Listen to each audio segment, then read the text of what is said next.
Hi guys, हम बात कर रहे हैं आज एप्स्टीन फाइल्स के ऊपर। मार्च 2005 में पालम बीच की एक रिपोर्ट में सब कुछ ही बदल दिया था। एक 14 साल की लड़की ने कहा कि एप्स्टीन ने मेरे साथ मोलेस्ट किया है।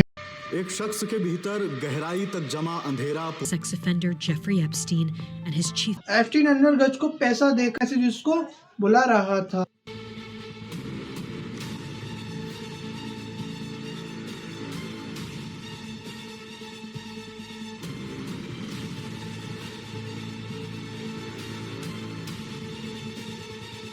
FBI ने 2006 में इन्वेस्टिंग शुरू कर दी थी। उन्होंने मल्टीपल विक्टिम्स के इंटरव्यू किए थे। गर्ल्स जो कि 14 साल की थी। Rose grew 14 years old. I was 16 years old. I was 16. 17, 14 years old.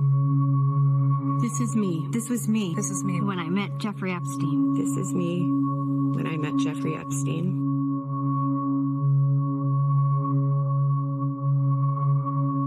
एक वुमेन ने टेस्टनी दी थी कि उन्हें 16 साल की उम्र में हायर किया गया था और हर दूसरी लड़की को लाने के लिए 200 या 300 डॉलर दिए जाते थे। उन्हें बोला जाता था कि तो 18 की हो। इंट्रोडक्शन दिया गया था 2007 तक। रियल प्रो सेक्टर्स ने इंडिकेट करने के लिए तैयार थे, लेकिन फिर कुछ अजीब चार्ज फेस करने की जगह एप्स्टीन ने डील कट कर ली थी। एक स्वीटहार्ट डील 13 मंथ ही सर्व किया और ज्यादातर वर्क रिलीज पर। ये डील की गई थी यूएस अलेक्जेंडर अकोस्टा के मुताबिक और ये केस को सालों तक हंट करती रही। वो अकेला नहीं था, एक डिसाइड से भी ज्यादा एप्स्टीन आजाद घूमता रहा, लेकिन विक्टिम्स भूले नहीं थे और ना ही कोई जर्नलिस्ट। 2019 में मियामी हेरल्ड ने डिवेस्टिंग इन्वेस्टिंग पब्लिश की थी, जो केस को फिर से खोल देती है। Was alone. He didn't care what he had to do to get that reaction from them to get them to. New York में फेडरल प्रोटेक्टर्स के मुताबिक एप्स्टीन को सेक्स ट्रैफिकिंग के चार्ज के साथ गिरफ्तार कर लिया जाता है। फाइनली लग रहा था कि जस्टिस मिलेगा।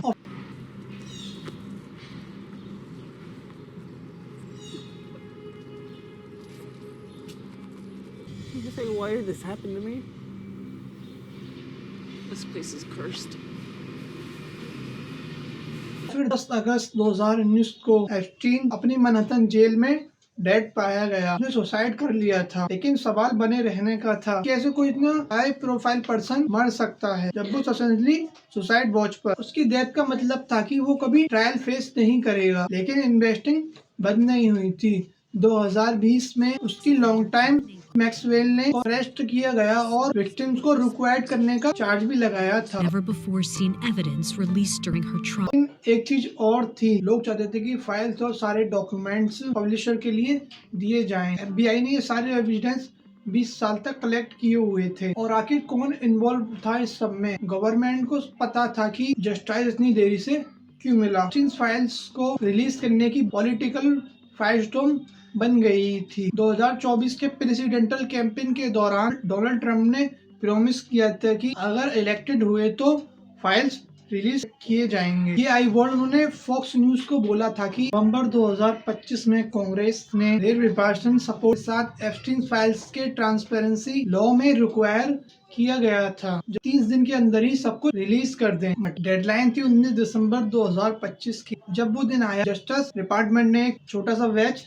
रिलीज किया था। दोनों पार्टी के लेवल से गुस्से में थे। बहुत ज्यादा रिडक्ट, काफी इंफॉर्मेशन भी नहीं है। रिपब्लिकन्स ने फुल डॉक्यूमेंट्स की डिमांड की थी। फिर आता है 30 जनवरी 2026 की एक बिग ड्रॉप। 3 मिलियन से ज्यादा पेजेस के डॉक्यूमेंट्स, 2000 से ज्यादा वीडियो, 1,80,000 इमेजेस। ये जस्टिस डिपार्टमेंट की डॉक्यूमेंट रिलीज की सबसे बड़ी हिस्ट्री। फाइल्स ने कॉन्टैक्ट और करप्शन का एक बहुत बड़ा फोटोज थे एप्स्टीन के, सेलिब्रिटियों के साथ, पॉलिटिकल के और बिलियनियर्स के साथ, जिसमें से कई नाम हैं Donald Trump, Bill Clinton, Kevin Spacey, magician David Copperfield. Emails थे जो दिखाते थे कि एप्स्टीन बिलियनियर जैसे इलॉन मस्क और बिल गेट्स के साथ कनेक्ट हो रहा था। एक ईमेल में देखा गया कि एप्स्टीन ने प्रिंस एंड्रयू को ईमेल किया कि 26 रशियन सेलिबर ब्यूटीफुल ट्रस्टवर्थली के बारे में इंट्रोडक्शन किया गया था। आंद्रू ने रिप्लाई किया कि वो डेलीगेटेड होगा। उन्होंने विक्टिम्स का इंटरव्यू किया था।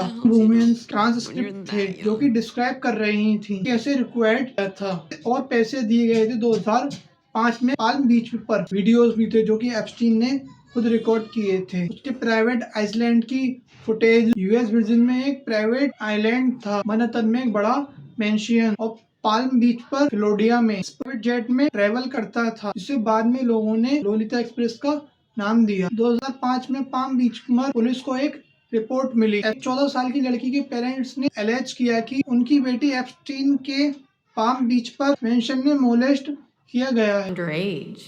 We were little girls. That's when he said, okay, you can go ahead and off your shirt and pants, but you can stay in your underwear. By the time I was 16, I brought him up to 75 girls, all the ages of, 14, 15, 16. He wanted new, fresh, young faces every single day. Detective Joseph ने रिक्वायरी की investing lead जो उन्होंने uncover किया था वो shocking था, जैसा कि उन्होंने बाद में कहा, और सभी सीज ने सेम स्टोरी बताई थी। सिम्स ने एक पैटर्न डिस्क्राइब किया। उन्हें अप्रोच किया जाता शॉपिंग मॉल या स्कूल में से, उन्हें पैसे ऑफर किए जाते थे एक मैसेज के लिए। जब वो उस मेंशन के अंदर जाती तो अब्यूज शुरू हो जाता था और फिर उन्हें इनकरेज किया जाता था अपने फ्रेंड को रिक्रूट करने के लिए। 2006 तक इन्वेस्टिंग के मुताबिक 40 विक्टिम्स को आइडेंटिटी कर लिया था। This is me. This was me. This is me when I met Jeffrey Epstein. This is me when I met Jeffrey Epstein.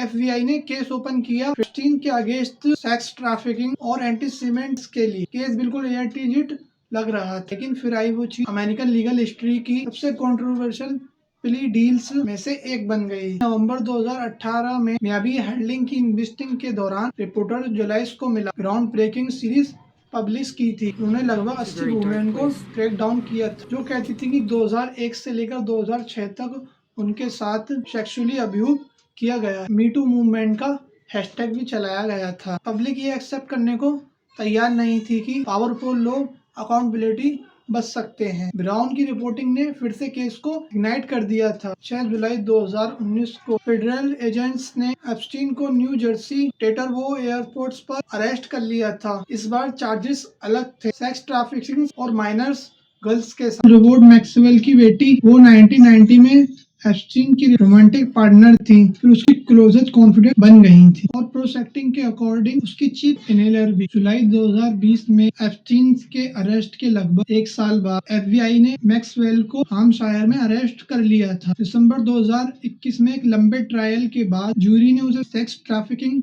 और रिलेटेड चार्जेस के लिए कन्विक्ट किया था। उसे 20 साल की सजा हुई थी। जेम्स आइलैंड एप्स्टीन का प्राइवेट आइसलैंड था, यूएस वर्जिन आइसलैंड, जिसे न्यूज में अक्सर पीडोफाइल आइसलैंड कहा जाता है। डॉक्यूमेंट में 2006 में यंग वुमेन के फोटोज हैं। उस आइसलैंड पर कई फोटो में मैक्सवेल प्रेजेंट है। जनवरी 2024 में अनसेली ने लगभग 150 नेम्स रिवील किए थे, कुछ तो रिडाक्ट किए हुए थे। दूसरा जोहाना सेजोबर्ग, जिसे मैक्सवेल ने एप्स्टीन के लिए रिक्वायर्ड किया था। जब वो 20 साल की अपनी कॉलेज स्टूडेंट थी, उन्हें टेस्टिफाई किया कि 2001 में प्रिंस एंड्रू ने एक फोटो में डेट वक्त उसकी ब्रेस्ट पे हाथ रखा हुआ है। मैनहट्टन टाउन हाउस में प्रिंस एंड्रू के नाम का एक पपेट भी था। एक डॉक्यूमेंट में Prince Andrew black and white image में कुछ लोगों की लैप्स पर बैठा हुआ है, जिनका फेसेस रीडाट किया हुआ है। मैक्सवेल पास में खड़ी है। इसने आइडेंटिटी सब कुछ किया कि प्रिंस एंड्रू की रेपुटेशन